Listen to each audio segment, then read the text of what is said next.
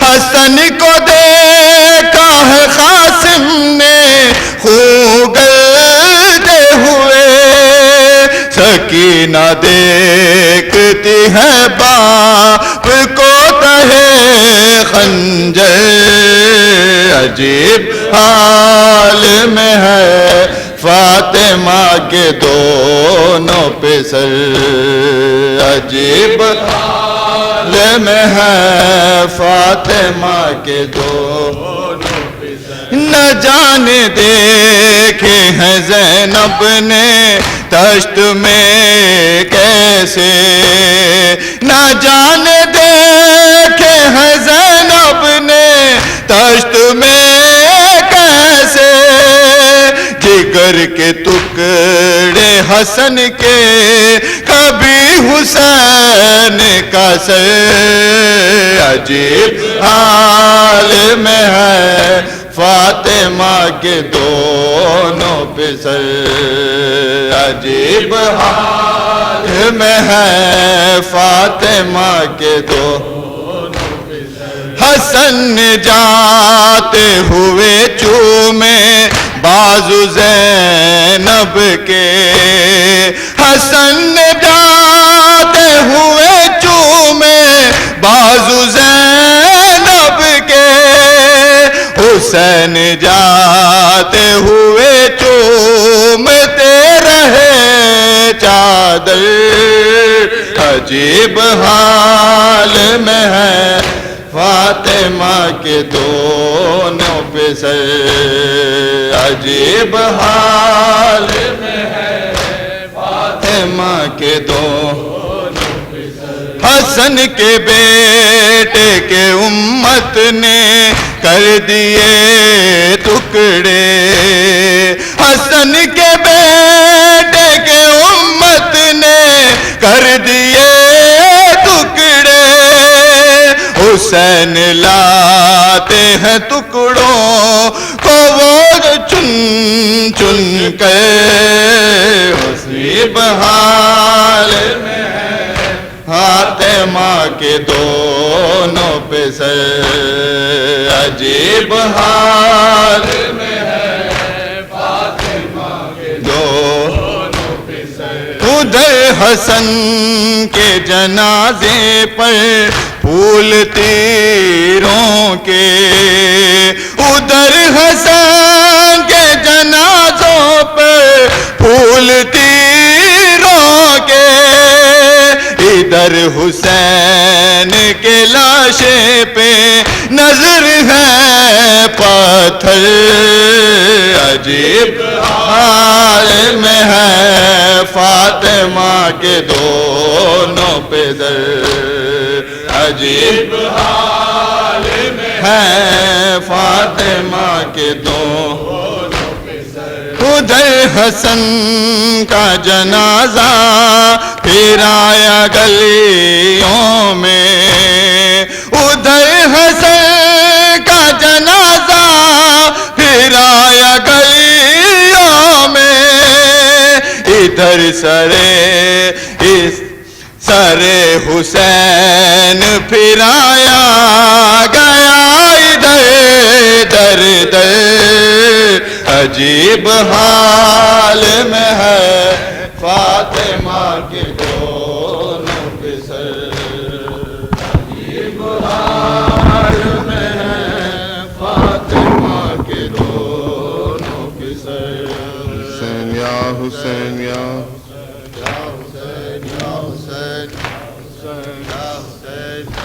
احمد کا ہے جنازہ، حسنین رو رہے ہیں، احمد کا ہے جنازہ، حسنین رو رہے ہیں، احمد کا ہے جنازہ، حسنین رو رہے ہیں، احمد کا ہے جنازہ، حسنین رو رہے ہیں، گریا گناہ عالم، گریا گناہ عالم، حسنین رو رہے ہیں، احمد کا ہے جنازہ، حسنین رو رہے ہیں، احمد کا ہے جنازہ، حسنین رو رہے ہیں، احمد کا ہے جنازہ، حسنین رو رہے ہیں، مشکل کشائے مشکل یہ آ پڑی ہے، مشکل کشا پہ مشکل یہ آ پڑی ہے، نانا کے غم میں ڈوبے، نانا کے غم میں ڈوبے، حسنین رو رہے ہیں، احمد کا ہے جنازہ، حسنین رو رہے ہیں، احمد کا ہے جنازہ، حسنین رو رہے ہیں، تطہیر کی سنہری حلقے کے ٹوٹنے سے، تطہیر کے سنہری حلقے کے ٹوٹنے سے، موتی جو گر رہے ہیں، موتی جو گر رہے ہیں، حسنین رو رہے ہیں، احمد کا ہے جنازہ، حسنین رو رہے ہیں، احمد کا ہے جنازہ، حسنین رو رہے ہیں، احمد کا ہے جنازہ، حسنین رو رہے ہیں، مادر کے بعد غم یہ سہنا ہے فاطمہ کو، مادر کے بعد غم یہ سہنا ہے فاطمہ کو، بابا کی یاد کر کے، بابا کو یاد کر کے، حسنین رو رہے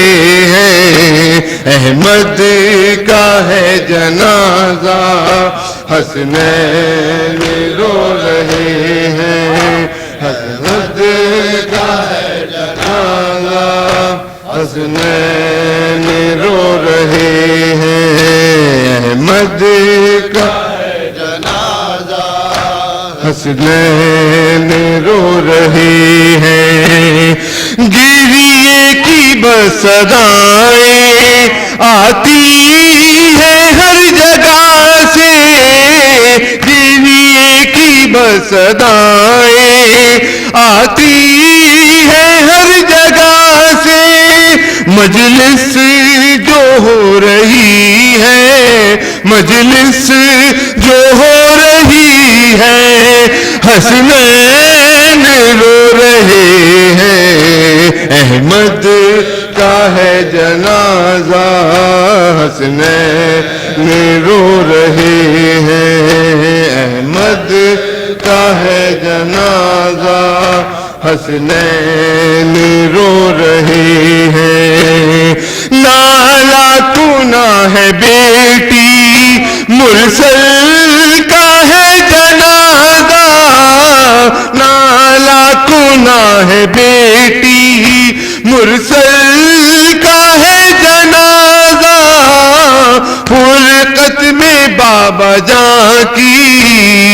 فرقت میں بابا جان کی، حسنین رو رہے ہیں، احمد کا ہے جنازہ، حسنین رو رہے ہیں، گریہ کنا ہے عالم، گریہ کنا ہے عالم، حسنین